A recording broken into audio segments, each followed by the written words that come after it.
In a small village nestled deep within the lush, green valleys of Nigeria, there lived a young girl named Chimamanda. She was no ordinary child. From the day she was born, her voice carried a magical resonance that reached beyond the world of the living. Even as a baby, her cries were said to soothe the restless spirits that wandered the night. By the time she was 7, Chimamanda's singing had become legendary in her village. Her voice was like the soft cooing of doves at dawn, with the power to mend broken hearts and revive lost souls. Chimamanda's gift wasn't just her voice. Whenever she sang, her body seemed to come alive in a dance that mesmerized all who watched. Her movements were graceful, fluid, and full of a mysterious energy that seemed to draw on the very essence of the earth. Whether it was a small gathering or a festive celebration, Chimamanda's presence turned the simplest event into a magical experience. The villagers revered her, believing that she was chosen by the gods to be their bridge to the spirit world. But despite the adoration, Chimamanda remained humble, using her talents to bring joy to those around her without asking for anything in return. Far away in the bustling city of Lagos, where skyscrapers touched the sky and the streets buzzed with life, there lived a music mogul named Chief Okechukwu. He was known for his wealth, power, and ruthlessness. Chief Okechukwu had made a name for himself by discovering young talents and turning them into stars. But his methods were far from ethical. He used people like tools, discarding them once they had served his purpose. One day, word of Chimamanda's extraordinary gift reached Chief Okechukwu. A traveling merchant had witnessed one of her performances and described it as nothing short of miraculous. Intrigued, the mogul decided to see this girl for himself. If she was as talented as the rumors claimed, she would be his next golden goose. Chief Okechukwu traveled to Chimamanda's village under the guise of a benefactor, bringing with him promises of fame, fortune. He found Chimamanda singing at a village gathering, her voice lifting the spirits of the crowd as they swayed to her rhythm. For a moment, even the hardened heart of Chief Okechukwu was moved, but his greed quickly overshadowed any admiration. He saw only the wealth she could bring him. "Chimamanda," he called out, approaching her with a charming smile. "Your voice is a gift, my dear. I can make you a star, known all over the world. You'll have riches beyond your wildest dreams." But Chimamanda, wise beyond her years, sensed something unsettling in the man's eyes. She hesitated, unsure of his intentions. However, her family, blinded by the prospect of wealth, urged her to accept the offer. Against her better judgment, Chimamanda agreed to go with Chief Okechukwu to Lagos. In Lagos, Chimamanda was thrust into a world she had never known.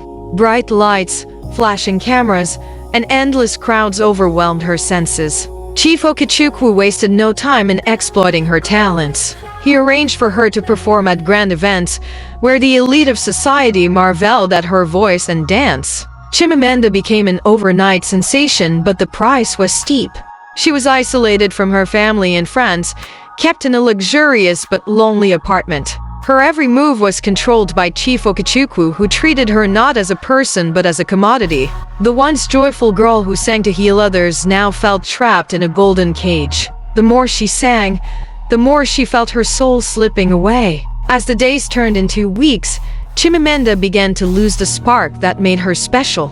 Her performances, though still technically flawless, lacked the emotional depth that had once enchanted the spirits. The villagers who had once been so proud of her began to whisper that her gift was fading. One fateful evening, as Chimamanda prepared for yet another performance, she met a young man named Ade. Ade was a humble sound engineer, hired by Chief Okechukwu to work on her recordings. Unlike the others who surrounded her, Ade saw Chimamanda not as a superstar but as a person. He noticed the sadness in her eyes, the way her smile never quite reached her face. "Aren't you tired?" Ade asked one day as he adjusted her microphone. Chimamanda looked at him, startled by his directness. "Tired of what?" "Tired of singing for people who don't understand your gift. Tired of dancing for those who only see you as entertainment." Chimamanda was silent for a moment. No one had ever spoken to her like this. "I am," she finally admitted. "But what choice do I have? Chief Okechukwu owns me." "No one owns you," Ade replied firmly. "Your voice is your own.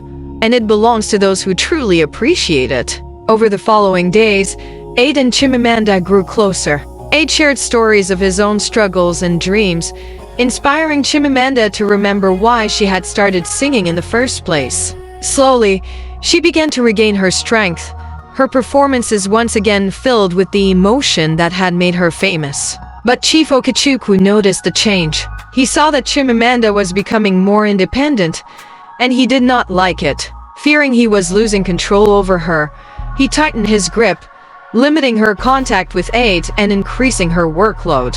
Desperate to free Chimamanda from Chief Okechukwu's clutches, Aid devised a plan. He would help her escape the city and return to her village, where she could be free to sing and dance as she wished. But it wouldn't be easy. Chief Okechukwu had eyes and ears everywhere, and he would not let go of his golden goose without a fight. The night of Chimamanda's biggest concert yet, Aid put his plan into motion. With the help of a few trusted friends, he managed to smuggle Chimamanda out of her apartment and to the outskirts of the city. But as they neared freedom, Chief Okechukwu's men caught wind of the escape. A tense chase ensued, with Chimamanda and Aid narrowly evading capture at every turn. Just when it seemed they would be caught, Chimamanda had an idea. She stopped running and began to sing, her voice rising above the noise of the city. The song she sang was one of hope and resilience, a song that reached the spirits who had always watched over her. As her voice filled the air, a strange thing happened. Time seemed to slow, and Chief Okechukwu's men stopped in their tracks, entranced by the music. Taking advantage of the moment, Chimamanda and Aid slipped away, disappearing into the night. Chimamanda and Aid returned to her village, where they were welcomed with open arms.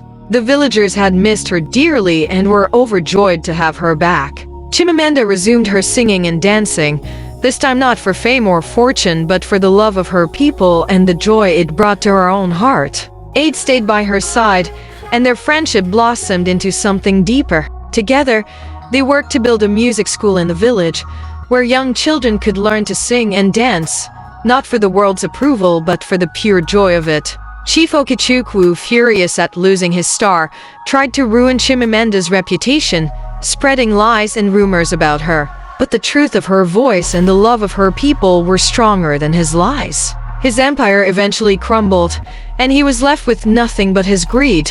The story of Chimamanda teaches us that true happiness and fulfillment come not from external success or wealth, but from staying true to oneself and using our gifts for the good of others. It also reminds us of the dangers of greed and the importance of standing up against those who would exploit us. Love, trust, and perseverance can overcome even the most difficult challenges, leading to a life of true freedom and joy. No matter how far life takes you, never forget where you came from, and never lose sight of what truly matters. The love of your people, the strength of your spirit, and the courage to follow your own path, that is the essence of true freedom. If you enjoyed Chimamanda's story, don't forget to like, share, and subscribe for more tales that inspire and uplift the soul. Thank you for watching.